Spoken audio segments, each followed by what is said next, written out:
Сәлеметсіздер ме балалар? Біз сіздермен бірге қазір математикалық сауаттылық тест тапсырмаларын орындайтын боламыз. Бізде берілген барлығы 12 сұрақ. Әр сұрақта 4 нұсқадан берілген. Біз соның дұрыс нұсқасын белгілейтін боламыз. Бірінші, жоқ санды көрсетіңіз дейді. 500 грамм 3 миллиграмм дейді. Демек 500 граммды да миллиграммға айналдырған кезде ол ең соңғы 500 мың 3 миллиграмм болады, балалар. Келесі екінші тапсырмада екі қаладан бір бағытта екі пойыз шықты. Бірінші пойыздың жылдамдығы 80 км/сағат, ал оның артынан келе жатқан екінші пойыздың жылдамдығы одан 30 км/сағат артық. Пойыздар шыққаннан соң 4 сағаттан кейін кездесті. Екі қала бір-бірінен қандай қашықтықта орналасқан дейді балалар. Әрине, оны бірден есептесек, 120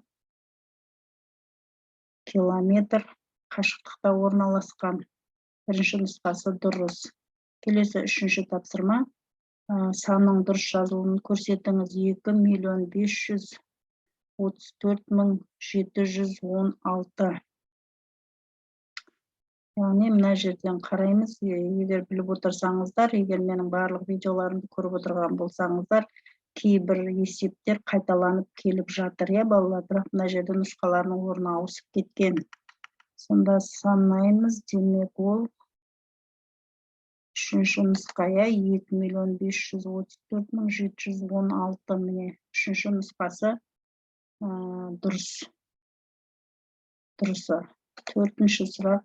Мәні x-тен 4 болатын теңдеу, ол қазір қараймыз. 76 бөлу 4 қосу 43-тен 62 нұсқасы дұрыс, яғни үшінші нұсқа дұрыс, балалар. Келесі бесінші тапсырмаға назар аударатын болсақ, Айжанның 400 теңгесі бар, ол асханада түскі ас ішетін болды. Палау, шырын, 2 тілім нан мен балмұздақ сатып алуға ақшасы жеткілікті ме? Айжанның қанша теңгесі қалады?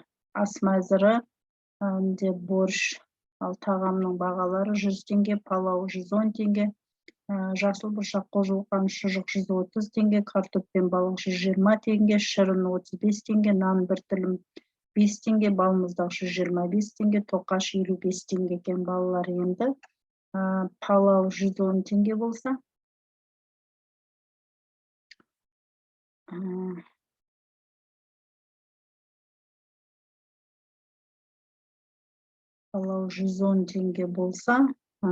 шырын 35 теңге, және 2 тілім нан.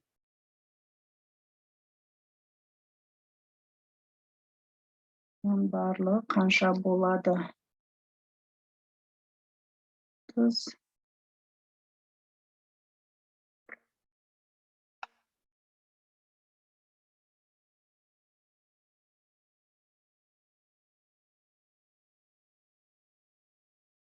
Онда қанша болады? 120 теңге болады екен. 120 теңгесі қалады екен, балалар. Айжанның 120 теңгесі қалады екен. Алтыншы.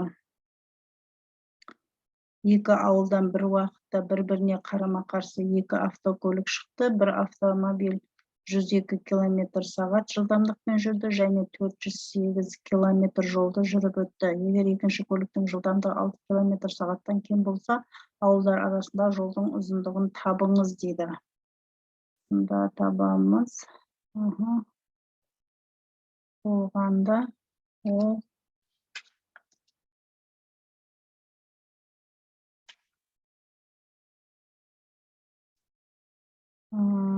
384 болады екен. Келесі 7-ші сұраққа көшеміз. 7-ші сұрақта кинотеатр залының схемасында билеттердің бағасы әртүрлі, орындар әртүрлі түстермен белгіленеді, ал бос орындар қара түспен боялған. 5 дос бір қатарға отырғысы келеді және ең арзан нұсқаны таңдайды. олар қандай қатарда отырады және олар неше теңге төлейді дейді балалар. Мен көріп тұрсыздар, мынау қатарлар, мынау 800, мынау 1000 теңге, мынау 600 теңгенің орны екен. Демек, сонда олар екінші қатарда таңдайды және 3000 теңге төлейді екен балалар. Келесі 8-ші сұраққа өтетін болсақ, бөлінгіш 264.750, бөліндінің мәні 706-ға 6 дейді. Бөлгіш қаншаға тең дейді. Демек, енді бұл бөліндінің мәнін табу үшін 706-ны мына жердегі сандармен көбейтіп шығамыз. Көбейткен кезде жауабы бөлінгіш осылай шығатын болса, сол кезде бөлгіштің қаншаға тең болғанын табамыз. Бөліп көргенде 706-ны 375-ке көбейтсек, 264.750 шығады екен. Сонда бұл 4-ші нұсқасы дұрыс болады. Келесі 9-шы тапсырма. Естеріңізде болса, егер менің әрбір шыққан осы математикалық сауаттылыққа байланысты бейне материалдарымды көріп отырған болсаңыздар, дәл осы есеп нұсқасы кездесті. Сондықтан қазір біз бірден табуға тырысамыз. Ұлдардың қайсысы жоғары, қайсысы төмен секірді және қаншаға дейді. Ұлдардың қайсысы, міне ең биік бұл жерде Олег екене, ең төмені, міне қарап отырсақ, Гена екене, ол 90-ға, ал Олег 120 сантиметрге секірген екен. Енді демек, сонда мына жерден қараймызда, Олег Генаға қарағанда 30 сантиметр жоғары секірген деген нұсқасы дұрыс болады балалар. Және мен мына жерден де есептесек, 90-120 арасында 30 сантиметр жоғары секірген. Келесі 10-шы тапсырма. Әжей салмағы 2700 килограмм торт пісірді. Балалар 1-ден 9 бөлігін жеді. Торттың қалған бөлігінің массасы қандай дейді. Бізде міне 4 нұсқа берілген, ол әрине 2400 килограмм болып саналады. Міне осы нұсқаны белгілейміз. Келесі 11-ші тапсырма.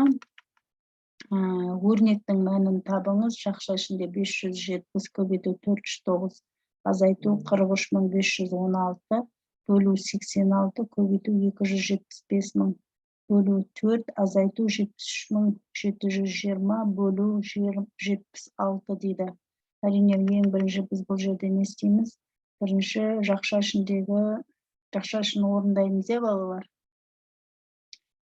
Жақша ішін орындағанда бірінші көбейту, бөлу, бөлу, сосын азайтуды, одан кейін мен сырттағы бөлулерді азайтуды орындаймыз. Сол уақытта бізде қайсы нұсқасы дұрыс болады? 22525 деген нұсқасы 22525 деген нұсқа дұрыс болады екен, яғни 3-ші нұсқасы. Келесі ең соңғы тапсырма. Азайғыш 609.978, айырманың мәні 35649 дейді. Азайтқыш нешеге тең? Балалар, бұл жерде не істейміз? Мына 35649-ға мына жердегі сандарды қосып көреміз. Сол кезде қайсысының мәні 609.978 шықса, сонда азайтқыштың неге тең болғанын білеміз. Мен солай жасаған кезімізде ол 574.329-ға тең екен балалар.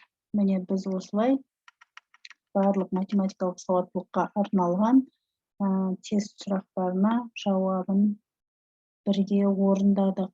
Балалар, міне сіздерге сәттілік тілеймін. Келесі кездескенше сау саламатта болыңыздар.